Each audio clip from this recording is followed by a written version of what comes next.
మంచి విత్తనములు విత్తుకుంటే మంచి పంటను చూస్తారు, చెడు విత్తనములు విత్తుకుంటే చెడు పంటను చూస్తారు. విత్తనములు అంటే స్వభావములు అని అర్థం. కొందరు చెడు విత్తనములు విత్తుకుంటారు, లేక చెడు స్వభావములు విత్తుకుంటారు.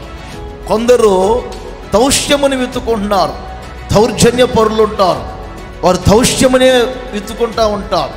ఇక్కడ కొంతమంది ఏమి విత్తుకుంటున్నారంటే శరీరేచ్ఛలను విత్తుకుంటున్నారు. శరీరేచ్ఛలను విత్తుకున్నవాడు ఏమవుతుంది, ఆ పంటనే కోయును, దాని అంతము మరణం. కాబట్టి నా ప్రియమైన సహోదరులారా, వెనకకు తీయక విత్తుకొనవలసినవి కొన్ని ఉన్నవి. అవి మీరు విత్తుకుంటే వాటి ఫలితాలు మీరు అనుభవించబోతున్నారు. మీరు అన్ని ఆత్మ సంబంధముగా విత్తుకొందురుగాక.